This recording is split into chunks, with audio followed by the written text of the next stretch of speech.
18ನೇ ಶತಮಾನದ ಅಂತಿಮ ಕಾಲಘಟ್ಟವದು. ಕ್ರೈಸ್ತರು 40 ದಿನಗಳ ಕಾಲ ಭಕ್ತಿಯಿಂದ ಆಚರಿಸುವ ತಪಸ್ಸು ಕಾಲ ಅಥವಾ ಲೆಂಟ್ ಸೀಸನ್ ಪ್ರಾರಂಭವಾಗುವ ಸಮಯವದು. ಆ ಕಾಲದ ಕೆನರಾ ಪ್ರದೇಶದಲ್ಲಿ ಕೊಂಕಣಿ ಕಥೋಲಿಕರು ದೊಡ್ಡ ಪ್ರಮಾಣದಲ್ಲಿದ್ದು ಇಲ್ಲಿನ ಅತ್ಯಂತ ಪ್ರಭಾವಿ ಶಕ್ತಿಯಾಗಿದ್ದರು. ಶತಮಾನಗಳ ಕಾಲದ ಹಿಂದಿನಿಂದಲೂ ಇಲ್ಲಿ ನೆಲೆಸಿದ್ದ ಇವರು ವಿದ್ಯಾವಂತರು, ಪರಿಶ್ರಮಿಗಳು, ಸ್ನೇಹಜೀವಿಗಳಷ್ಟೇ ಅಲ್ಲದೆ ಆರ್ಥಿಕವಾಗಿಯೂ ಸ್ಥಿತಿವಂತರಾಗಿ ಪ್ರಬಲ ಸಮುದಾಯವಾಗಿ ಮುಂಚೂಣಿಯಲ್ಲಿದ್ದರು. ಧಾರ್ಮಿಕವಾಗಿಯೂ ತುಂಬಾ ಭಯಭಕ್ತಿವಂತರಾಗಿದ್ದ ಇಲ್ಲಿನ ಕೊಂಕಣಿ ಕಥೋಲಿಕ ಸಮಾಜದವರು ಅಂದಿಗೆ ಇಲ್ಲಿ 27 ಚರ್ಚ್ಗಳನ್ನು ನಿರ್ಮಾಣ ಮಾಡಿದ್ದರು. ಮಂಗಳೂರಿನ ರೊಸಾರಿಯೋ ಹಾಗೂ ಮಿಲಾಗ್ರಿಸ್ ಚರ್ಚ್ನ ಜೊತೆ ಹೊನ್ನಾವರ, ಕುಮ್ಟಾ, ಚಂದೋರ್, ಗುಲ್ಮೋನ, ಸುಂಕೇರಿ, ನಗರ್, ಬೈಂದೂರ್, ಗಂಗೊಳ್ಳಿ, ಬಸರೂರ್, ಕುಂದಾಪುರ, ಕಲ್ಯಾಣಪುರ, ಮುಲ್ಕಿ, ಕಿರೆಮ್, ಪೆಜಾರ್, ಶಿರ್ವಾ, ಕಾರ್ಕಳ, ಹುಮ್ಸೂರ್, ಬೋಳಾರ್, ಪರಂಗಿಪೇಟೆ, ಉಳ್ಳಾಲ, ಬಂಟ್ವಾಳ, ಮೊಗರ್ನಾಳ್, ಆಗ್ರಾರ್, ಸುರಲ್ ಹಾಗೂ ಬಿದ್ರೆಮ್ ಚರ್ಚ್ಗಳು ಆ ಸಮಯದಲ್ಲಿ ಕೆನರಾದ ಭಕ್ತಿಯ ಕೇಂದ್ರಗಳಾಗಿದ್ದವು. ಅಂದು ಮೈಸೂರು ಸಂಸ್ಥಾನವನ್ನು ಆಳ್ತಾ ಇದ್ದ ದೊರೆಗಳು ಕೆನರಾದ ಎಲ್ಲಾ ಕಥೋಲಿಕರಿಗೆ ಶ್ರೀರಂಗಪಟ್ಟಣಕ್ಕೆ ಕರೆತರಲು ಹಾಗೂ ಇಲ್ಲಿರುವ ಎಲ್ಲಾ ಚರ್ಚ್ಗಳನ್ನು ತೆರವುಗೊಳಿಸಲು ತಮ್ಮ ಅಧಿಕಾರಿಗಳಿಗೆ ಸೂಚನೆ ನೀಡಿದ್ದ ಪರಿಣಾಮವಾಗಿ 40 ದಿನಗಳ ನಂತರ ಮುಗಿಯಬೇಕಿದ್ದ ತಪಸ್ಸು ಕಾಲವು ಇಲ್ಲಿನ ಜನರಿಗೆ ಸುಮಾರು 15 ವರ್ಷಗಳ ಕಾಲ ದೀರ್ಘವಾಗಿ ವಿಸ್ತರಿಸಿತು. ಸುಮಾರು 60 ರಿಂದ 80 ಸಾವಿರದಷ್ಟು ಇಲ್ಲಿನ ಕಥೋಲಿಕರು ಶ್ರೀರಂಗಪಟ್ಟಣದತ್ತ ಹೆಜ್ಜೆ ಹಾಕುತ್ತಿರುವಾಗ ಗಂಟೆಗಳ ನಾದವಿಲ್ಲದೆ ತೆರವುಗೊಳಿಸಿದ ಅವರ 26 ಚರ್ಚ್ಗಳ ಪ್ರದೇಶಗಳು ಬಣಗುಟ್ಟುತ್ತಿದ್ದವು. ಆದರೆ ಅದೇ ಸಮಯದಲ್ಲಿ ಮಂಗಳೂರು ನಗರದ ಈಶಾನ್ಯ ಭಾಗದಿಂದ ಸುಮಾರು 35 ಕಿಲೋಮೀಟರ್ ದೂರದ ದಟ್ಟನೆಯ ಕಾನನದ ನಡುವಿನ ಕಣಿವೆ ಪ್ರದೇಶದಲ್ಲಿ ಶತಮಾನಗಳ ಕಾಲದಿಂದ ಇದ್ದ ಈ ಪುರಾತನ ಚರ್ಚ್ ಯಾವುದೇ ಆಕ್ರಮಣಕ್ಕೆ ಒಳಗಾಗದೆ ಹಾಗೂ ತನ್ನ ಒಂದೇ ಒಂದು ಇಟ್ಟಿಗೆ ಕೂಡ ಕದಲಿಸಲು ಅವಕಾಶ ನೀಡದೆ ತಾನಿದ್ದ ಪ್ರದೇಶದಲ್ಲೇ ದಿಟವಾಗಿ ನಿಂತಿತ್ತು. 1784 ರಿಂದ 1799 ಇಡೀ ಕೆನರಾದಲ್ಲಿ ಅಸ್ತಿತ್ವದಲ್ಲಿದ್ದ ಒಂದೇ ಒಂದು ಚರ್ಚ್ ಅಂದರೆ ಇದು ಮಾತ್ರ. ಇದೇ ಸಂತ ಕ್ರೂಸ್ ದೆ ಬಿದ್ರೆಮ್ ಚರ್ಚ್.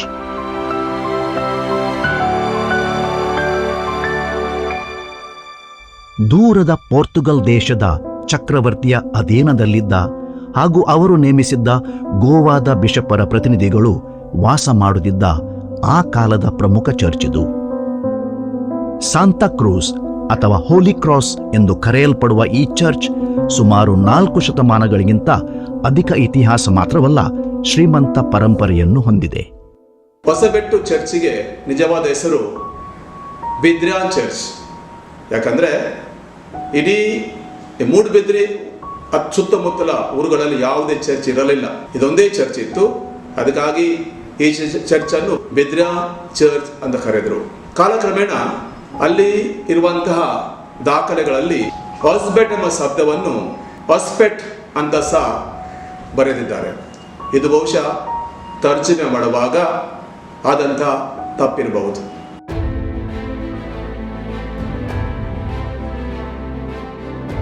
ಹೊಸ್ಬೆಟ್ನಲ್ಲಿ ಈ ಸಾಂತಾಕ್ರೂಸ್ ಚರ್ಚ್ ಯಾವಾಗ ಸ್ಥಾಪನೆ ಆಯಿತು ಅನ್ನುವ ಪ್ರಶ್ನೆಗೆ ಉತ್ತರ ಕಂಡುಕೊಳ್ಳಲು ಹೋದ ನಮಗೆ 1683 ಇಸವಿಯ ಡಿಸೆಂಬರ್ 11ನೇ ತಾರೀಕು ಮಹತ್ವದ ದಿನವಾಗಿದೆ. ಆವತ್ತು ಮರಾಠ ದೊರೆ ಸಂಭಾಜಿ ಪೋರ್ಚುಗೀಸರ ಅಧೀನದಲ್ಲಿದ್ದ ಗೋವೆಯ ಮೇಲೆ ದಾಳಿ ಮಾಡುತ್ತಾರೆ. ಆಗ ಗೋವೆಯ ಬಾರ್ದೇಸ್, ದಿವಾರ್ ಹಾಗೂ ಸೊರಾವ್ ಪ್ರಾಂತ್ಯದಿಂದ 100 ಕೊಂಕಣಿ ಕಥೋಲಿಕರು ಕೆನರಾದ ಕಡೆಗೆ ವಲಸೆ ಬರುತ್ತಾರೆ. ಆವತ್ತು ಹಾಗೆ ವಲಸೆ ಬಂದ ಜನ ಆರ್ಥಿಕವಾಗಿ ಸ್ಥಿತಿವಂತರು, ವಿದ್ಯಾವಂತರು, ವ್ಯವಹಾರಸ್ಥರು ಹಾಗೂ ನುರಿತ ಕೃಷಿಕರಷ್ಟೇ ಅಲ್ಲ, ಈ ಜನರು ಕೊಂಕಣಿ ಜೊತೆ ಪೋರ್ಚುಗೀಸ್, ಮರಾಠಿ ಮತ್ತು ಅಲ್ಪ ಸ್ವಲ್ಪ ಕನ್ನಡದ ಭಾಷೆಯನ್ನು ಮಾತನಾಡುತ್ತಿದ್ದರು ಅಂತ ಹೇಳಲಾಗಿದೆ. ಹಾಗೆ ವಲಸೆ ಬಂದ ಕೆಲವರಲ್ಲಿ ಮೂಡುಬಿದ್ರೆ ತಲುಪಿದಾಗ ಇಲ್ಲಿನ ಚೌಟ ರಾಣಿ 2ನೇ ಚೆನ್ನಮ್ಮ ದೇವಿಯವರು ಅವರನ್ನು ಇವತ್ತಿನ ಮೂಡುಬಿದಿರೆ ಪಟ್ಟಣದ ಸುಮಾರು 6 ಕಿಲೋಮೀಟರ್ ದೂರದಲ್ಲಿರುವ ಹೊಸಬೆಟ್ಟುವಿನ ಕಣಿವೆಗಳಲ್ಲಿ ಬೇಸಾಯ ಮಾಡಲು ಜಾಗವನ್ನು ತೋರಿಸಿದ್ದರು ಅಂತ ಇತಿಹಾಸಕಾರರು ನಂಬುತ್ತಾರೆ. ಹಾಗಾಗಿ ಹೊಸಬೇಟ್ನಲ್ಲಿ ಸುಮಾರು 1684 ವೇಳೆಗೆ ಇಲ್ಲಿ ಇಗರ್ಜಿ ನಿರ್ಮಾಣವಾಗಿರಬಹುದಂತ ಒಂದು ಅಂದಾಜು ಇದೆ. ಆದರೆ ಇದಕ್ಕಿಂತ ಮೊದಲೇ ಇಲ್ಲಿ ಕೊಂಕಣಿ ಕ್ರೈಸ್ತರು ನೆಲೆಗೊಂಡು ಇಲ್ಲಿ ಚರ್ಚ್ ನಿರ್ಮಾಣ ಆಗಿರುವ ಸಾಧ್ಯತೆಗಳನ್ನು ತಳ್ಳಿ ಹಾಕುವಂತಿಲ್ಲ. ಕೆನರಾದ ಕಥೋಲಿಕರ ಬಗ್ಗೆ ಸಂಶೋಧನೆ ಮಾಡಿರುವ ಇತಿಹಾಸಕಾರ ವಂದನೀಯ ಡಾಕ್ಟರ್ ಪಿಯೂಸ್ ಫಿಡೆಲೆಸ್ ಪಿಂಟೋ ಕೂಡ ಇಲ್ಲಿನ ಚರ್ಚ್ಗೆ 400 ವರ್ಷಕ್ಕಿಂತ ಅಧಿಕ ಇತಿಹಾಸ ಇದೆ ಅಂತ ಒಪ್ಪುತ್ತಾರೆ. 16ನೇ ಶತಮಾನದ ಉತ್ತರ ಭಾಗದಲ್ಲಿ ಗೋವೆಯಿಂದ ಕೊಂಕಣಿ ಕ್ರೈಸ್ತರು ಕರಾವಳಿಗೆ ಧಾರ್ಮಿಕ, ರಾಜಕೀಯ, ಆರ್ಥಿಕ, ಸಾಂಸ್ಕೃತಿಕ ಹಾಗೂ ಇತರ ಕಾರಣಗಳಿಂದ ವಲಸೆ ಬಂದರು. ಈ ಭಾಗದಲ್ಲಿ ಕೊಂಕಣಿ ಕ್ರೈಸ್ತರು 1684ರಲ್ಲಿ ಅವರ ನೆಲೆಯು ಭದ್ರವೂರಿತು. 1570ರಲ್ಲಿ ಬಿಜಾಪುರದ ಸುಲ್ತಾನ ಗೋವೆಯ ಮೇಲೆ ದಾಳಿ ಮಾಡಿದ್ದಾಗ 1574ನೇ ಇಸವಿಯಲ್ಲಿ ಸಾವಿರಾರು ಕೊಂಕಣಿ ಕಥೋಲಿಕರು ಕೆನರಾಕ್ಕೆ ವಲಸೆ ಬಂದಿದ್ದರು. ಅವರಲ್ಲಿ ಕೆಲವರು ಮೂಡಬಿದಿರೆಗೆ ಬಂದು ಹೊಸಬೇಟ್ನಲ್ಲಿ ನೆಲೆಸಿರುವ ಸಾಧ್ಯತೆಗಳು ಅಧಿಕವಾಗಿವೆ. ಆ ಸಮಯದಲ್ಲೇ ಇಲ್ಲಿ ಒಂದು ಚರ್ಚ್ ನಿರ್ಮಾಣ ಆಗಿರಬಹುದಂತ ಕೆನರಾ ಕಥೋಲಿಕರ ಇತಿಹಾಸವನ್ನು ಅಧ್ಯಯನ ಮಾಡಿರುವ ತಜ್ಞರು ಅಭಿಪ್ರಾಯ ವ್ಯಕ್ತಪಡಿಸುತ್ತಾರೆ. ಹೊಸಬೇಟ್ನಲ್ಲಿದ್ದ ಸಾಂತಾ ಕ್ರೂಸ್ ದೆ ಬಿದ್ರೆಮ್ನ ಮೊದಲು ಇದ್ದ ಕಟ್ಟಡ ಈಗ ಇರುವ ಚರ್ಚ್ ಕಟ್ಟಡದ 200 ಯಾರ್ಡ್ ದೂರದ ಕಣಿವೆ ಪ್ರದೇಶದಲ್ಲಿತ್ತು. ಈ ಇಗರ್ಜಿಯಲ್ಲಿ 1814ರಂದು ಈ ಧರ್ಮ ಕೇಂದ್ರದಲ್ಲಿ ಬಹುಕಾಲ ಧರ್ಮಗುರುಗಳಾಗಿ ಸೇವೆ ಸಲ್ಲಿಸಿದ ಪೋರ್ಚುಗಲ್ ದೇಶದ ಫಾದರ್ ಬೆನೆಡಿಕ್ಟ್ ರೇಯ್ಸ್ ದೆ ಟ್ರಿನಿದಾದ್ ಅವರನ್ನು ಇಲ್ಲಿ ಇದ್ದ ಇಗರ್ಜಿಯ ಒಳಗೆ ಸಮಾಧಿ ಮಾಡಲಾಗಿತ್ತು. ಕರಾವಳಿ ಕರ್ನಾಟಕದ ಕೊಂಕಣಿ ಕ್ರೈಸ್ತರಿಗೆ ಈ ಒಂದು ಸ್ಥಳ ಐತಿಹಾಸಿಕ ಸ್ಥಳವಾಗಿದೆ. ಏಕೆಂದರೆ ಇಲ್ಲಿ ಈ ಸ್ಥಳದಲ್ಲಿ ಕ್ರೈಸ್ತರು 400 ವರ್ಷಗಳ ತೆಗೂ ಮುಂಚೆ ನೆಲೆಸಿದ್ದರು ಅಂತಕ್ಕೆ ಪುರಾವೆ ಈ ಸ್ಥಳ ನಮಗೆ ಕೊಡ್ತಾ ಇದೆ. ಖಂಡಿತವಾಗಿ ಈ ಸ್ಥಳ ಕೆನರಾ ಕಥೋಲಿಕರಿಗೆ ತುಂಬ ಮಹತ್ವದಾಗಿದೆ. ಈ ಸ್ಥಳದಲ್ಲಿ ಇದ್ದ ಚರ್ಚ್ ಒಂದನ್ನು ಬಿಟ್ಟು ಕೆನರಾದಲ್ಲಿದ್ದ ಮಿಕ್ಕ ಎಲ್ಲ ಚರ್ಚ್ಗಳು ಆವತ್ತಿನ ಮೈಸೂರು ಸುಲ್ತಾನನ ದಾಳಿಗೆ ಬಲಿಯಾಗಿದ್ದವು. ಶ್ರೀರಂಗಪಟ್ಟಣದ ಸೈನಿಕರು ಆವತ್ತು ಕೆನರಾ ಕಥೋಲಿಕರನ್ನು ಆಕ್ರಮಣ ಮಾಡುವ ಮೊದಲೇ ಇಲ್ಲಿನ ಎಲ್ಲಾ ಪಾದ್ರಿಗಳನ್ನು ಗೋವಾಕ್ಕೆ ಗಡೀಪಾರು ಮಾಡಿದ್ದರು. ಮಾರು ವೇಷದಲ್ಲಿದ್ದ 3 ಪಾದ್ರಿಗಳು ಶ್ರೀರಂಗಪಟ್ಟಣಕ್ಕೆ ಹೋಗುವ ದಾರಿಯಲ್ಲಿ ಸಾವನ್ನಪ್ಪಿದರು. ಇಡೀ 18ನೇ ಶತಮಾನದಲ್ಲಿ ಕೆನರಾ ಪ್ರದೇಶವನ್ನು ನೋಡಿದರೆ ಕೇವಲ ಒಂದು ಸ್ಥಳ ಎಲ್ಲಿ ಧರ್ಮಗುರುಗಳು ಇದ್ರು ಅಂತ ಹೇಳಿದರೆ ಅದು ಹೊಸಬೆಟ್ಟು. ಹಾಗೂ ಈ ಧರ್ಮ ಪ್ರಾಂತ್ಯದಲ್ಲಿ 1776ರಿಂದ 90ರ ತನಕ ಗೋವಾದ ಪಾದ್ರಿಯಾದಂತಹ ಮಥಾಯಸ್ ಡೆ ಫಾನ್ಸೆಕಾ ಡೆ ಗ್ರಾಸಾ ಇವರು ಸುದೀರ್ಘವಾದ ಸೇವೆಯನ್ನು ಸಲ್ಲಿಸಿದ್ದಾರೆ. ಹಾಗೂ 1790ರಲ್ಲಿ ಇನ್ನೋರ್ವ ಪಾದ್ರಿಯಾದಂತಹ, ಪ್ರಮುಖವಾಗಿ ಗೋವಾದಿಂದ ಬಂದಂತಹ ಕಾಂದೋಲಿಮ್ ಅನ್ನುವ ಪ್ರಾಂತ್ಯಕ್ಕೆ ಸೇರಿದ ಪಾದ್ರಿಯಾದ ಫಾದರ್ ಲೊರೆನ್ಸೋ ಡೆ ಲೋಬೋ ಇವರು 1 ದಶಕಗಳ ಕಾಲ ಈ ಒಂದು ಇಗರ್ಜಿಯಲ್ಲಿ ಸೇವೆ ಸಲ್ಲಿಸಿದಂತಹ ದಾಖಲೆಗಳು ಇಂದಿಗೂ ಇದೆ. ಕೆನರಾದ ಎಲ್ಲ ಚರ್ಚ್ಗಳನ್ನು ಧ್ವಂಸ ಮಾಡಿದ್ದ ಶ್ರೀರಂಗಪಟ್ಟಣದ ದೊರೆಗಳು ಈ ಒಂದು ಚರ್ಚನ್ನು ಕೆಡವದೇ ಇದ್ದ ಕಾರಣವೇನು? ಈ ಬಗ್ಗೆ ರೋಚಕವಾದ ಸಂಗತಿಗಳಿವೆ. ಇಲ್ಲಿಯ ಕ್ರೈಸ್ತರು ವೀಳ್ಯದೆಲೆ ಕೃಷಿಕರಾಗಿದ್ದರು. ಈ ವೀಳ್ಯದೆಲೆ ತುಂಬ ಪ್ರಸಿದ್ಧವಾಗಿತ್ತು. ಮೂಡಬಿದಿರೆಯ ಚೌಟರ ಅರಸರಿಗೆ ಕೂಡ ಇದು ತುಂಬ ಇಷ್ಟವಿತ್ತು. ಮೂಡಬಿದಿರೆಯ ಚೌಟರ ಅರಸರು ಹಾಗೂ ಹೈದರಾಲಿ ಟಿಪ್ಪು ಸುಲ್ತಾನ್ ಅವರೊಂದಿಗೆ ಒಳ್ಳೆಯ ಸಂಬಂಧವಿತ್ತು. ಹೊಸಪೇಟ್ನ ಕಣಿವೆಗಳಲ್ಲಿ ಅಂದು ಬೆಳೆಯಲಾಗುತ್ತಿದ್ದ ವೀಳ್ಯದೆಲೆಗಳು ಬರೇ ಮೂಡುಬಿದಿರೆಗೆ ಮಾತ್ರವಲ್ಲ, ಇಡೀ ಮೈಸೂರು ಸಂಸ್ಥಾನದಲ್ಲೇ ಪ್ರಸಿದ್ಧಿಯಾಗಿದ್ದವು. ಈ ವೀಳ್ಯದೆಲೆಗಳೇ ಹೊಸಪೇಟ್ನ ಈ ಪವಿತ್ರ ಶಿಲುಬೆಯ ಇಗರ್ಜಿಯನ್ನು ರಕ್ಷಿಸಿದವು ಅಂತ ಇತಿಹಾಸಕಾರರು ನಂಬುತ್ತಾರೆ. 1763ನೇ ಇಸವಿಯಲ್ಲಿ ಹೈದರಾಲಿ ನಗರವನ್ನು ವಶಪಡಿಸಿ ಕೆನರಾ ಜಿಲ್ಲೆಯ ಒಳ ಅರಸುಗಳಿಂದ ಕೌಲು ಮಾಡಿಸಿಕೊಳ್ಳಲು ಹೊಸಂಗಡಿ ಘಾಟಿ ಮೂಲಕ ಕಾರ್ಕಳಕ್ಕೆ ಬಂದಾಗ ಮೂಡಬಿದಿರೆಯ ಅರಸರಾದ 3ನೇ ಚಂದ್ರಶೇಖರ ಚಿಕ್ಕರಾಯ ಚೌಟರು ಅಲ್ಲಿಗೆ ಹೋಗಿ ಹೈದರಾಲಿಯನ್ನು ರಾಜವೈಭವಗಳಿಂದ ಮೂಡಬಿದಿರೆಗೆ ಕರೆದು ತಂದಿದ್ದರು. ಆ ರಾತ್ರಿ ಹೈದರಾಲಿಯು ಹೊಸಪೇಟ್ ಚರ್ಚ್ನಿಂದ ಸುಮಾರು 5 ಕಿಲೋಮೀಟರ್ ದೂರದಲ್ಲಿರುವ ಪೊನ್ನೇಚಾರು ಜಂಗಮ ಮಠದಲ್ಲಿ 1 ದಿನ ಕಳೆದಿದ್ದರು ಎನ್ನುವ ಉಲ್ಲೇಖಗಳು ಇತಿಹಾಸದಲ್ಲಿವೆ. ಹಿಂದಿನ ಕಾಲದಲ್ಲಿ ರಾಜ ಮಹಾರಾಜರು ಬಹುಶಃ ಮೂಡುಬಿದಿರೆ ಪೊನ್ನಚ್ಚಾರಿ ಜಂಗಮಠಕ್ಕೆ ನಮ್ಮ ಅಂದಿನ ಅರಸರ ಹೈದರಾಲಿ ಒಂದು ದಿವಸ ಭೇಟಿ ಕೊಟ್ಟದ್ದು ನಮ್ಮ ಉಲ್ಲೇಖದಲ್ಲಿ ಒಂದು 2 ಸಿಗ್ತಾ ಇತ್ತು. ಅದು ಇವಾಗಲಿದೆ ಒಂದು 300 ವರ್ಷದ ಹಿಂದೆ. ಹೀಗೆ ಮೈಸೂರು ಸಂಸ್ಥಾನದ ದೊರೆಗಳ ಜೊತೆ ಇದ್ದ ಉತ್ತಮ ನಂಟಿನಿಂದಾಗಿ 1784 ಇಸವಿಯಲ್ಲಿ ಟಿಪ್ಪುವಿನ ಸೈನಿಕರು ಹೊಸಪೇಟ್ ಚರ್ಚನ್ನು ಕೆಡವಲು ಬಂದಾಗ ಅಂದಿನ ಮೂಡಬಿದಿರೆಯ ಅರಸರಾದ 5ನೇ ಚಂದ್ರಶೇಖರ ಚಿಕ್ಕರಾಯ ಚೌಟರು ಮಧ್ಯಪ್ರವೇಶಿಸಿ ಈ ಚರ್ಚನ್ನು ರಕ್ಷಿಸಿದ್ದರು ಎಂದು ಹೇಳಲಾಗುತ್ತದೆ. ಹೊಸಬೆಟ್ಟು ಚರ್ಚಿಗೂ ಮೂಡುಬಿದಿರೆ ಚೌಟರ ಅರಮನೆಗೂ ಬಹಳ ವರ್ಷದಿಂದ ಒಂದು ಉತ್ತಮ ಸಂಬಂಧವಿದೆ. ಇದಕ್ಕೆ ಮುಖ್ಯ ಕಾರಣ 1783ರಿಂದ 1822ರವರೆಗೆ ಆಳ್ವಿಕೆ ಮಾಡ್ತಾ ಇದ್ದ ಚೌಟ ಅರಸರಾದ ಚಂದ್ರಶೇಖರ ಚಿಕ್ಕರಾಯ ಚೌಟರವರು. ಇವರು ಈ ಹೊಸಬೆಟ್ಟು ಚರ್ಚನ್ನು ರಕ್ಷಿಸಿರುತ್ತಾರೆ. ಈ ಒಂದು ಉಪಕಾರ ಸ್ಮರಣೆಯನ್ನು ಚರ್ಚಿನವರು ಇಂದಿಗೂ ನೆನಪಿಸಿಕೊಂಡು ನಮ್ಮ ಚೌಟರ ಅರಮನೆಗೂ ಹೊಸಬೆಟ್ಟಿಗೂ ಚರ್ಚಿಗೂ ಉತ್ತಮ ಒಂದು ಸಂಬಂಧವನ್ನು ಇಟ್ಟುಕೊಂಡು ಬಂದಿದ್ದಾರೆ. ಶ್ರೀರಂಗಪಟ್ಟಣದ ಸೈನಿಕರೇನೂ ಈ ಹೊಸಪೇಟ್ ಚರ್ಚನ್ನು ಕೆಡವಲಿಲ್ಲ. ಆದರೆ ಈ ಧರ್ಮ ಕೇಂದ್ರದ ಹಲವರನ್ನು ಬಂಧಿಸಿ ಶ್ರೀರಂಗಪಟ್ಟಣಕ್ಕೆ ಕೊಂಡೊಯ್ದ ಬಗ್ಗೆ ದಾಖಲೆಗಳಿವೆ. ಇವರಲ್ಲಿ ಪ್ರಮುಖ ಹೆಸರು ಅಂದರೆ ಆ ಕಾಲದ ಹೊಸಪೇಟ್ನ ಮಿರೋನ್ ಅಥವಾ ಸ್ಯಾಕ್ರಿಸ್ಟನ್. ಶ್ರೀರಂಗಪಟ್ಟಣದ ಕೋಟೆಯಲ್ಲಿ ನಮ್ಮ ಪೂರ್ವಿಕರು ಕ್ರೈಸ್ತ ಧರ್ಮದಿಂದ ವಿಮುಖರಾಗುವ ಕಠಿಣ ಪರಿಸ್ಥಿತಿ ಬಂದರೂ ರಹಸ್ಯವಾಗಿ ಈ ಜನಗಳಲ್ಲಿ ಪ್ರಭು ಯೇಸು ಕ್ರಿಸ್ತರ ಬಗ್ಗೆ ವಿಶ್ವಾಸವನ್ನು ಜೀವಂತವಾಗಿ ಇರಿಸಲು ಹಾಗೂ ಅವರ ಧರ್ಮಶ್ರದ್ಧೆಯನ್ನು ಜಾಗೃತಿಗೊಳಿಸಲು ಹೊಸಪೇಟ್ನ ಮಿರೋನ್ರವರು ಶ್ರಮಿಸಿದರು ಅಂತ ದಾಖಲೆಗಳು ಹೇಳುತ್ತವೆ. ಪಾದ್ರಿಗಳು ಇಲ್ಲದ ಸಂದರ್ಭದಲ್ಲಿ ಶ್ರೀರಂಗಪಟ್ಟಣದಲ್ಲಿ ಜನಿಸಿದ ಹೊಸ ಶಿಶುಗಳಿಗೆ ಮಿರೋನ್ರವರು ಗುಟ್ಟಾಗಿ ಜ್ಞಾನಸ್ನಾನ ನೀಡುತ್ತಿದ್ದರು ಅಂತ ಇತಿಹಾಸದಲ್ಲಿ ದಾಖಲಾಗಿದೆ. ತಮ್ಮ ಸ್ಲೇವ್ಸ್ ಆಫ್ ಸುಲ್ತಾನ್ಸ್ ಅನ್ನುವ ಪುಸ್ತಕದಲ್ಲಿ ಇದನ್ನು ಖ್ಯಾತ ಇತಿಹಾಸಕಾರ ಆಲನ್ ಮಚಾದೊ ಪ್ರಭುರವರು ಇದರ ಬಗ್ಗೆ ಸವಿಸ್ತಾರವಾಗಿ ಬರೆದಿದ್ದಾರೆ.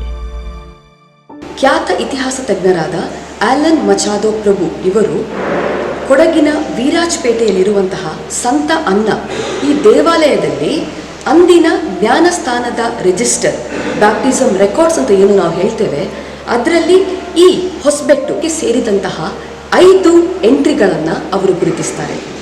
ಅದು ಯಾವುದು ಅಂತ ಹೇಳಿದರೆ, ಸರಿಸುಮಾರು 1793ರ ಸಮಯದಲ್ಲಿ ವೀರಾಜ್ಪೇಟೆಯಲ್ಲಿ ಪ್ರಥಮ ಬಾರಿಗೆ ಅನ್ನ ಅನ್ನುವ ಹುಡುಗಿಯ ಜ್ಞಾನಸ್ಥಾನವನ್ನು ಮಾಡಲಾಗ್ತದೆ. ಇದನ್ನು ನೆರವೇರಿದ್ದು ಒಂದು ಗೋವಾದ ಪಾದ್ರಿಯಾಗಿದ್ದು, ಈ ರಿಜಿಸ್ಟರಲ್ಲಿ ನೋಡುವಂತಹ ಇನ್ನೊಂದು ರೋಚಕವಾದ ವಿಷಯ ಏನು ಅಂತ ಹೇಳಿದರೆ, ಈ ಮಗುವಿಗೆ 6 ವರ್ಷ ಇರುವಾಗಲೇ ಈ ಹೊಸಪೇಟ್ ಅಥವಾ ನಾವು ಬಿದ್ರೆ ಅಂತ ಏನು ಕರಿತಾ ಇದ್ದೆವು, ಇಲ್ಲಿಯ ವಿರೋಮ್ ಅಥವಾ ಸ್ಯಾಕ್ರಿಸ್ಟಿಯನ್ ಅಂತ ನಾವು ಏನು ಹೇಳ್ತೇವೆ, ಇವರು ಮೊದಲೇ ಜ್ಞಾನಸ್ಥಾನವನ್ನು ನೀಡಿದ್ರು ಅನ್ನುವ ಒಂದು ಉಲ್ಲೇಖ ನಮಗೆ ನೋಡಲಿಕ್ಕೆ ಸಿಗ್ತದೆ. ಅದೇ ಥರ 1800ಕ್ಕೆ ಬರಬೇಕಾದ್ರೆ ಮರಿಯಾ ಹಾಗೂ ಇಸಬೆಲ್ ಅನ್ನುವಂತಹ 2 ಅಕ್ಕ ತಂಗಿಯರಿಗೆ ಇದೇ ವಿರೋನ್ರವರು ಜ್ಞಾನಸ್ಥಾನವನ್ನು ಶ್ರೀರಂಗಪಟ್ಟಣದಲ್ಲಿ ಕೊಟ್ಟಿರ್ತಾರೆ. ಹಾಗೂ ನಂತರ 1804ಕ್ಕೆ ಬರಬೇಕಾದ್ರೆ ಅಂಟೋನಿಯೋ ಅನ್ನುವ ಒಂದು ಹುಡುಗನಿಗೆ ಜ್ಞಾನಸ್ಥಾನ ನೀಡಿದ್ದು, ಈ ಹುಡುಗನ ಪೋಷಕರು ತಂದೆ ತಾಯಿ ಈ ಬಿದ್ರೆ ಅಥವಾ ಹೊಸಪೇಟೆಗೆ ಸೇರಿದ್ರು ಅನ್ನುವಂತಹ ಒಂದು ಘಟನೆಯು ಆ ರಿಜಿಸ್ಟರಲ್ಲಿ ರೆಕಾರ್ಡ್ ಆಗಿದೆ. ಹಾಗೂ ಕೊನೆಯದಾಗಿ 1806ಕ್ಕೆ ಬರಬೇಕಾದ್ರೂ ಸಹ ಸಿಮಿಯಾ ಅನ್ನುವ ಒಬ್ಬನನ್ನ ಜ್ಞಾನಸ್ಥಾನವನ್ನ ಈ ಬಿದ್ರೆಯ ವಿರೋಮ್ ಅಥವಾ ಸ್ಯಾಕ್ರಿಸ್ಟಿಯನ್ ನೀಡಿದ್ರು ಅನ್ನುವ ಉಲ್ಲೇಖಗಳು ಬಹಳ ರೋಚಕವಾಗಿದೆ. ಹಾಗೂ ಇತಿಹಾಸದ ದಾಖಲೆಯಲ್ಲಿ ಅದನ್ನು ಅವರು ನೋಟ್ ಮಾಡಿದ್ದಾರೆ. 1799ರ ಟಿಪ್ಪುವಿನ ಮರಣದ ಸುಮಾರು 2 ದಶಕಗಳ ನಂತರ ಈ ಕಣಿವೆ ಪ್ರದೇಶದಿಂದ ಇಲ್ಲಿನ ಇಗರ್ಜಿಯನ್ನು 200 ಯಾರ್ಡ್ ದೂರದಲ್ಲಿರುವ ಎತ್ತರದ ಪ್ರದೇಶಕ್ಕೆ ಸ್ಥಳಾಂತರ ಮಾಡಲಾಗಿತ್ತು. ಈ ಇಗರ್ಜಿಯ ಹಳೆಯ ಕಲಾತ್ಮಕವಾದ ಬಲಿಪೀಠವನ್ನು ಇಲ್ಲಿ ಭವ್ಯವಾದ ಹೊಸ ಇಗರ್ಜಿಯನ್ನು ಕಟ್ಟಿದ ನಂತರ ಶತಮಾನದ ಹಿಂದೆನೇ ಅದನ್ನು ಗುರುಪುರ ಕೈಕಂಬದ ಅವರ್ ಲೇಡಿ ಆಫ್ ಪೊಂಪೊಯ್ ಚರ್ಚ್ಗೆ ನೀಡಲಾಗಿತ್ತು. ಇವತ್ತು ಕೂಡ ಆ ಚರ್ಚ್ನಲ್ಲಿ ನೀವು ಈ ಅದ್ಭುತ ಕಲಾಕೃತಿಯನ್ನು ನೋಡಬಹುದು. ಈ 2ನೇ ಇಗರ್ಜಿಯ ಕಟ್ಟಡವು ಸುಮಾರು 1820ರ ವೇಳೆಗೆ ನಿರ್ಮಾಣವಾಗಿರಬಹುದು ಅಂತ ಒಂದು ಅಂದಾಜು. ನಾನು ಈಗ ನಿಂತಿರುವ ಈ ಸ್ಥಳದಲ್ಲಿ ಈ ದೇವಾಲಯದ 2ನೇ ಕಟ್ಟಡವನ್ನು ಕಟ್ಟಲಾಗಿತ್ತು. ಅದಕ್ಕಿಂತ ಮೊದಲು ಈ ಸ್ಥಳದ ಮೂಲ ಸ್ಥಳ ಇದಕ್ಕಿಂತ 180 ಮೀಟರ್ ಕೆಳಗೆ ಇರುವ ಕಣಿವೆಯಲ್ಲಿ ಇತ್ತು. ಅದರ ನಂತರ ಅದು ಸ್ಥಳಾಂತರಗೊಂಡು ಈಗ ಇರುವ 3ನೇ ಕಟ್ಟಡ, ಈ ಭವ್ಯ ಮಂದಿರ ನಮ್ಮೊಂದಿಗೆ ಇದೆ. ಶ್ರೀರಂಗಪಟ್ಟಣದ ಬಂಧನದಿಂದ ಮುಕ್ತಗೊಂಡು ಬ್ರಿಟಿಷ್ ಆಳ್ವಿಕೆಯಲ್ಲಿ ಹೊಸ ಬದುಕು ರೂಪಿಸುತ್ತಿದ್ದ ಸಮಯದಲ್ಲಿ 1820ರಲ್ಲಿ ಹೊಸಪೇಟ್ನ ಕಥೋಲಿಕರ ಜನಸಂಖ್ಯೆ 1078ರಷ್ಟು ಇತ್ತು ಎಂದು ದಾಖಲೆಗಳು ಹೇಳುತ್ತವೆ. ಅದರಲ್ಲಿ 557 ಪುರುಷರು ಮತ್ತು 521 ಮಹಿಳೆಯರು ಸೇರಿದ್ದರು. ಅದೇ ವರುಷ ಚರ್ಚ್ ಪಕ್ಕದಲ್ಲೇ ನಿರ್ಮಾಣಗೊಂಡ ಗೋವೆಯ ಪೋರ್ಚುಗೀಸ್ ಶೈಲಿಯ ಧರ್ಮಗುರುವಿನ ನಿವಾಸ ಬರೋಬ್ಬರಿ 2 ಶತಮಾನಗಳ ಕಾಲ ಇಲ್ಲಿ ನೆಲೆಯೂರಿತ್ತು. ಆ ಮನೆಯಲ್ಲಿ ನಾನು ಸಾಧಾರಣ 8 ವರ್ಷ ಕಾಲ ವಾಸವಾಗಿದ್ದೆ. ಆ ಮನೆಯು 1820ರಲ್ಲಿ ಕಟ್ಟಿದ ಅದು 2ನೇ ಇಗರ್ಜಿಯ ಭಾಗವಾಗಿತ್ತು. ಅದು ಗೋವಾ ಪೋರ್ಚುಗೀಸ್ ಆ ಶೈಲಿಯಲ್ಲಿ ಕಟ್ಟಿದ ಹಳೆಯ ಮನೆ ಹಾಗೆ ಕಾಣುತ್ತಿತ್ತು. ಅದಕ್ಕೆ ಸಾಧಾರಣ 200 ವರ್ಷಗಳ ಚರಿತ್ರೆ ಇದೆ. 2017ನೇ ಇಸವಿಯಲ್ಲಿ ಈ ಕಟ್ಟಡವನ್ನು ಕೆಡವಿ ಹೊಸತೊಂದು ಕಟ್ಟಡವನ್ನು ಆ ಜಾಗದಲ್ಲಿ ಕಟ್ಟಲಾಗಿದೆ. ಈ ಚರ್ಚ್ನ ಭೌಗೋಳಿಕ ನೆಲೆಯು ಆ ಕಾಲದ ರಾಜಕೀಯ ಪರಿಸ್ಥಿತಿಗೆ ತುಂಬಾ ಸುರಕ್ಷಿತವಾಗಿತ್ತು.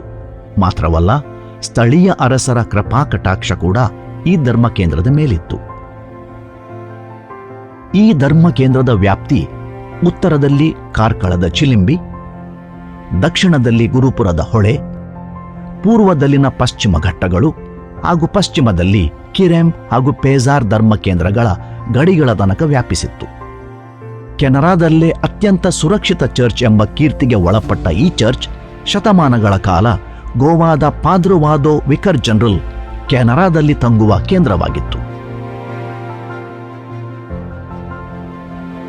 ಇವತ್ತು ನೀವು ಓಡಾಡುವ ಮೂಡುಬಿದಿರೆ ಮತ್ತು ಇರುವೈಲು ನಡುವಿನ ರಸ್ತೆಯನ್ನು ಶತಮಾನಗಳ ಹಿಂದೆ ವಿಕರ್ ಜನರಲ್ ರವರ ಕುದುರೆ ಗಾಡಿಯನ್ನು ಓಡಾಡಲು ಅಂತ ಈ ಧರ್ಮ ಕೇಂದ್ರದ ಜನರೇ ನಿರ್ಮಿಸಿದ್ದರು ಎನ್ನುವುದು ಈ ಪೀಳಿಗೆಯ ಬಹುತೇಕ ಜನರಿಗೆ ತಿಳಿದಿಲ್ಲ. ಆ ಕಾಲದಲ್ಲಿ ಮೂಡುಬಿದಿರೆಯಿಂದ ಹೊಸಬೆಟ್ಟು ಚರ್ಚಿವರೆಗೆ ಪ್ರಯಾಣ ಮಾಡಲು ಗೋವಾದಿಂದ ಬಂದ ಬಿಷಪರ ಪ್ರತಿನಿಧಿಗಳಿಗೆ ಕಷ್ಟವಾಗುತ್ತಿತ್ತು. ಅವರು ಕುದುರೆಗಾಡಿಯಿಂದ ಮೂಡುಬಿದಿರೆಯಿಂದ ಹೊಸಬೆಟ್ಟಿಗೆ ಬರಲು ಅದು ಚಿಕ್ಕ ರಸ್ತೆ ಅಗತ್ಯವಿತ್ತು. ಈ ರಸ್ತೆಯ ನಿರ್ಮಾಣ ಊರಿನ ಜನರೇ ಸರದಿ ಕೆಲಸದಿಂದ ಕೆಲಸ ಮಾಡಿ ಇದನ್ನು ನಿರ್ಮಾಣ ಮಾಡಿದರು. ಪಾದ್ರುವಾದೋಗೆ ಸೇರಿದ್ದ ಹೊಸಪೇಟ್ನ ಪವಿತ್ರ ಶಿಲುಬೆಯ ಚರ್ಚ್ಗೆ ಪರ್ಯಾಯವಾಗಿ 19ನೇ ಶತಮಾನದ ಕೊನೆಯಲ್ಲಿ ಈ ಇಗರ್ಜಿ ಇರುವ ಸ್ಥಳದಿಂದ 12 ಕಿಲೋಮೀಟರ್ ದೂರದಲ್ಲಿ ಇದೇ ಧರ್ಮ ಕೇಂದ್ರಕ್ಕೆ ಸೇರಿದ್ದ ತಾಕೋಡೆ ಎಂಬ ಪ್ರದೇಶದಲ್ಲಿ ರೋಮ್ ಆಡಳಿತದ ಪ್ರೊಪಗಾಂದ ಫೀದೆಯವರು ಪವಿತ್ರ ಶಿಲುಬೆಯ ಇನ್ನೊಂದು ಇಗರ್ಜಿಯನ್ನು ನಿರ್ಮಿಸುತ್ತಾರೆ. ಭೌಗೋಳಿಕವಾಗಿ ಈ ಧರ್ಮ ಕೇಂದ್ರದ ವಿಭಜನೆಯಾಗದಿದ್ದರೂ ರಾಜಕೀಯವಾಗಿ ಕೆಲವು ಧ್ರುವೀಕರಣಗಳು ಇಲ್ಲಿ ಸಂಭವಿಸುತ್ತವೆ. ಆದರೂ ಈ ವಿಭಜನೆಯು ಹೊಸಪೇಟ್ನಲ್ಲಿರುವ ಈ ಭವ್ಯ ಪಾದ್ರುವಾದೋ ಚರ್ಚ್ನ ಪ್ರಸಿದ್ಧಿ, ಪರಂಪರೆ ಹಾಗೂ ಸಿರಿವಂತಿಕೆಗೆ ಯಾವುದೇ ಧಕ್ಕೆ ತರುವುದಿಲ್ಲ.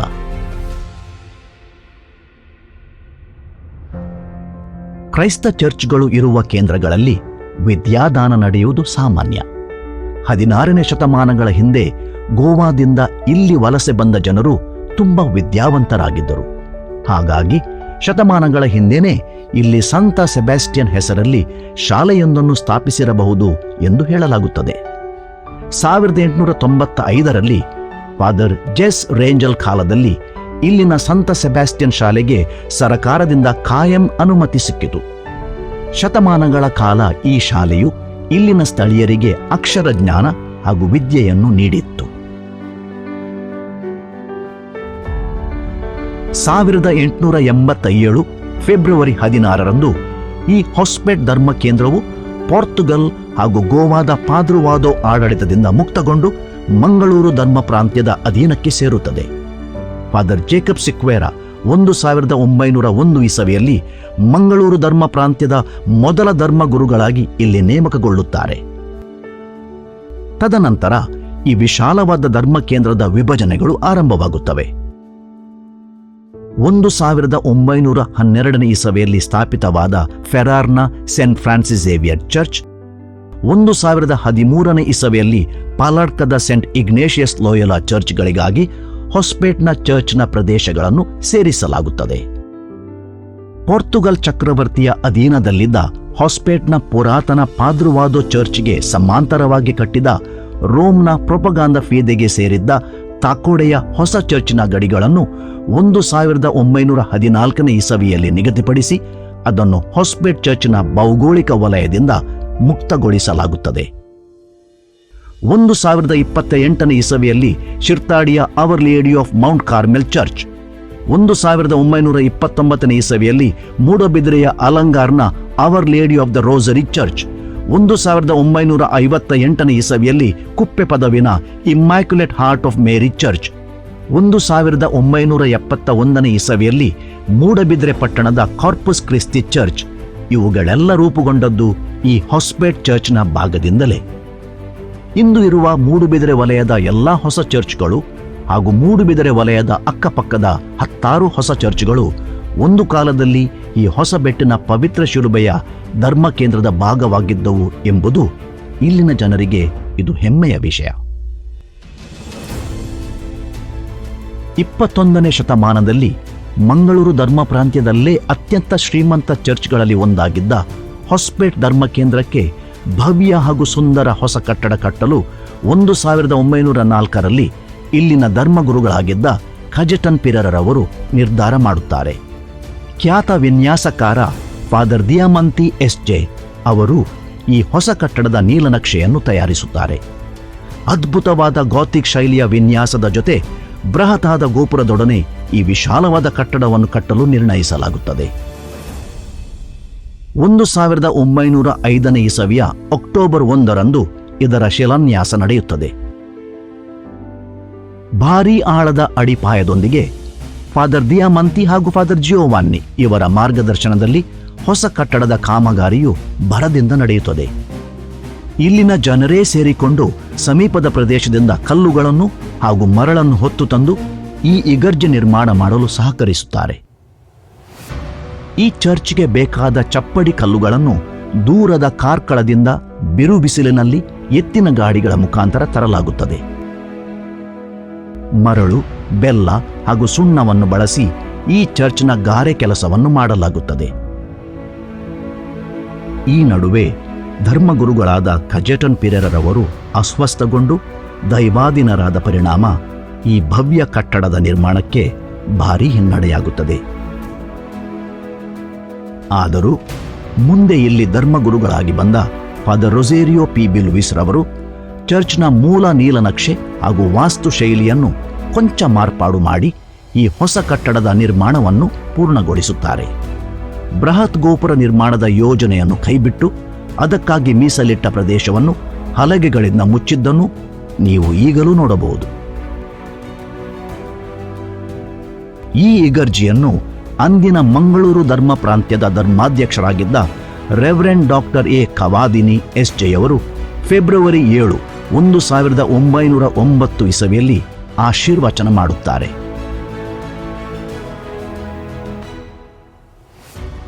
ಮೂಲ ವಿನ್ಯಾಸದ ಪ್ರಕಾರ ನಿರ್ಮಾಣಗೊಳ್ಳದಿದ್ದರೂ ಈ ಕಟ್ಟಡ ಕರ್ನಾಟಕದ ಬೃಹತ್ ಚರ್ಚ್ಗಳಲ್ಲಿ ಒಂದು. 3 ದಿಕ್ಕುಗಳಲ್ಲಿ ಬೃಹತ್ ಗೋಪುರಗಳನ್ನು ಹೊಂದಿರುವ ಈ ಚರ್ಚ್ ಆಕರ್ಷಣೀಯ ಗಾಥಿಕ್ ಹಾಗೂ ರೋಮನ್ ಶೈಲಿಯಲ್ಲಿ ನಿರ್ಮಾಣಗೊಂಡಿದೆ.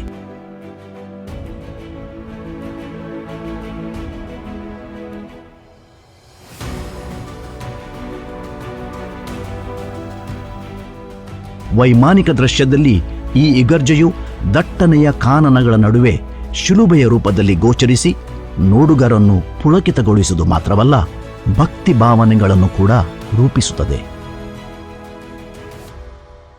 ಇಗರ್ಜಿಯ ಬಲಿಪೀಠದಲ್ಲಿ ನೆಡಲಾಗಿರುವ ಎತ್ತರದ ಶಿಲುಬೆಯಲ್ಲಿರುವ ಪ್ರಭು ಯೇಸು ಕ್ರಿಸ್ತರ ಮೂರ್ತಿ ಹಾಗೂ ಅದರ ಪಕ್ಕದಲ್ಲಿರುವ ಮೇರಿ ಮಾತೆ ಮತ್ತು ಸಂತ ಯೋಹಾನರವರ ವಿಗ್ರಹಗಳು 2000 ವರ್ಷಗಳ ಹಿಂದೆ ಕಲ್ವಾರಿ ಬೆಟ್ಟದಲ್ಲಿ ನಮಗಾಗಿ ಪ್ರಾಣ ತೆತ್ತ ಪ್ರಭು ಯೇಸು ಕ್ರಿಸ್ತರ ಅಂತಿಮ ಕ್ಷಣಗಳನ್ನು ನೆನಪಿಸುತ್ತವೆ.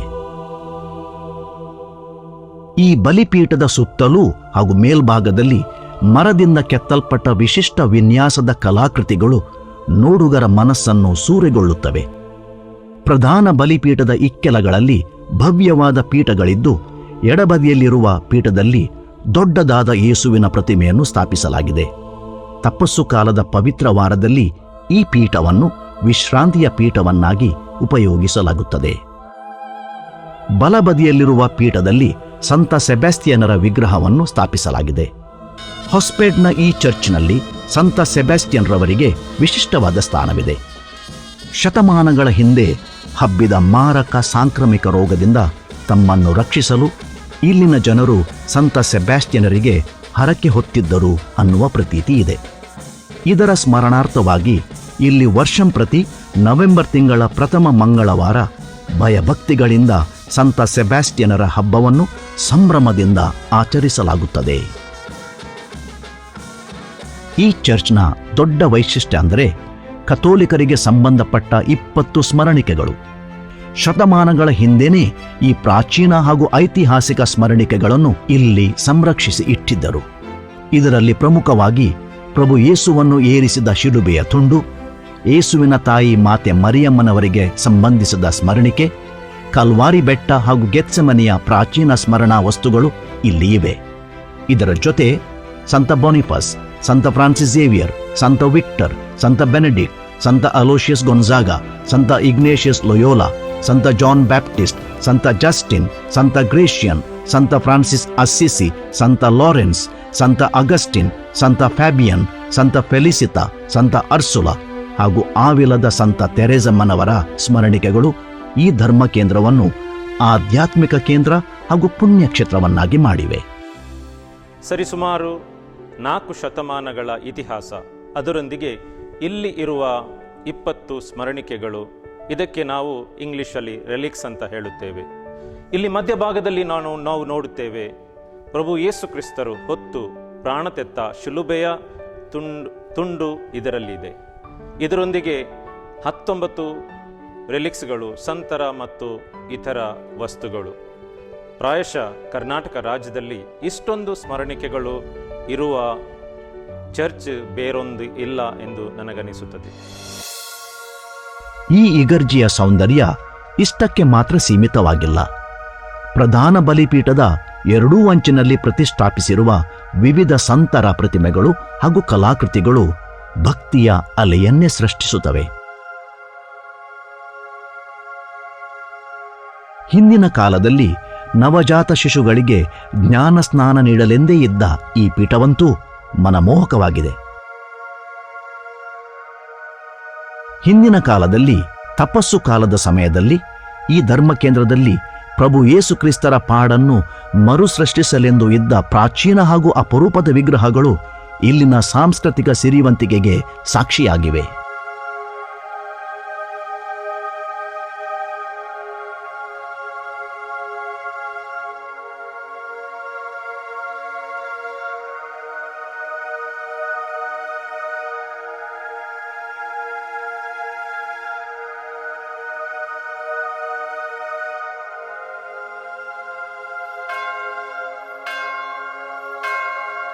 ಹೊಸಬೆಟ್ಟು ಚರ್ಚಿನ ಮತ್ತೊಂದು ವೈಶಿಷ್ಟ್ಯವೆಂದರೆ ಶತಮಾನಗಳ ಹಿಂದೆ ಯುರೋಪಿನಿಂದ ತಂದು ಅಳವಡಿಸಿದ 3 ಬೃಹತ್ ಗಂಟೆಗಳು. ಈ ಬೃಹತ್ ಗಂಟೆಗಳನ್ನು ಬಾರಿಸಿದಾಗ ಉಂಟಾಗುವ ಘಂಟಾನಾದವು ಬಲು ದೂರದ ಊರಿನವರನ್ನು ಕೂಡ ಬಡಿದೆಚ್ಚರಿಸುತ್ತದೆ.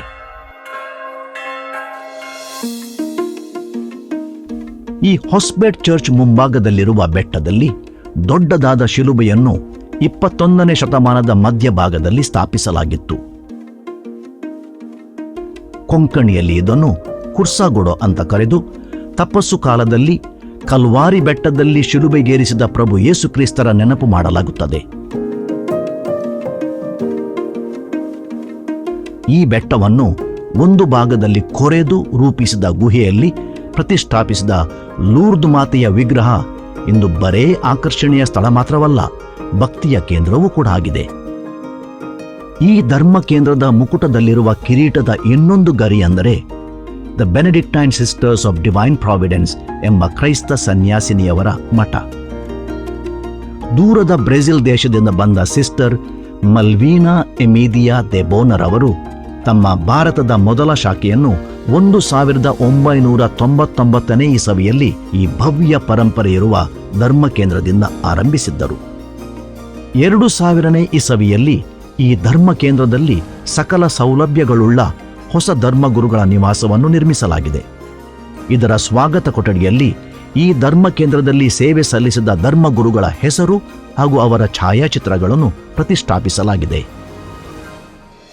ಇಗರ್ಜಿಯ ಪಕ್ಕದಲ್ಲೇ ವಿಶಾಲವಾಗಿ ಹಬ್ಬಿರುವ ಸ್ಮಶಾನದಲ್ಲಿ ಶತಶತಮಾನಗಳಿಂದ ಪುನರುತ್ಥಾನದ ವಿಶ್ವಾಸದೊಂದಿಗೆ ಚಿರನಿದ್ರೆಗೆ ಜಾರಿದ ಈ ಧರ್ಮ ಕೇಂದ್ರದ ಜನಗಳ ಶರೀರಗಳನ್ನು ಸಮಾಧಿ ಮಾಡಲಾಗಿದೆ.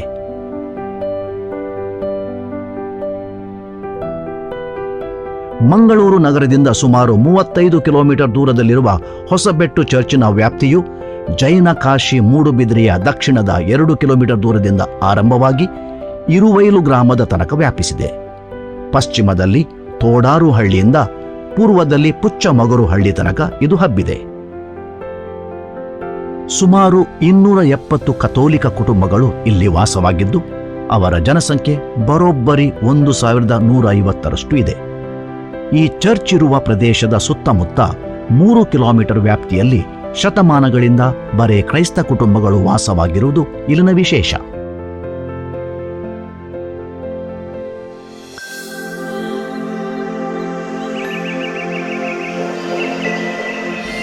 ಮುಂಜಾವಿನ ಸೂರ್ಯೋದಯದ ಸಮಯದಲ್ಲಿ ಹಕ್ಕಿಗಳ ಇಂಪಾದ ಕಲರವದ ಸಂಗೀತ, ಚರ್ಚಿನ ಅಕ್ಕಪಕ್ಕದಲ್ಲೇ ಇರುವ ತೆಂಗು ಕಂಗಿನ ತೋಟಗಳು, ಕಲಕಲನಾದದಿ ಹರಿಯುವ ತೊರೆಗಳು, ಹಸಿರ ಮೈದಾನಗಳನ್ನು ತನ್ನ ಸ್ವಂತದೆನ್ನುವಂತೆ ಅಪ್ಪಿಕೊಂಡು ಹರಡಿರುವ ವೀಳ್ಯದೆಲೆ ತೋಟಗಳು, ದಟ್ಟನೆಯ ಅರಣ್ಯ ಪ್ರದೇಶದಲ್ಲಿ ಮುಗಿಲನ್ನು ಚುಂಬಿಸಲು ಕಾತರದಿಂದ ಇರುವ ಮರಗಳ ನಡುವೆ ಪಶ್ಚಿಮ ದಿಕ್ಕಿನಲ್ಲಿ ಸೂರ್ಯಾಸ್ತದ ಸಮಯದಲ್ಲಿ ಕೇಳುವ ಇಗರ್ಜಿಯ ಗಂಟೆಗಳ ಡಣಡಣನಾದವು ಈ ಪವಿತ್ರ ಸ್ಥಳದ ವಿಹಂಗಮ ಸೌಂದರ್ಯವನ್ನು ಇಮ್ಮಡಿಗೊಳಿಸುತ್ತದೆ.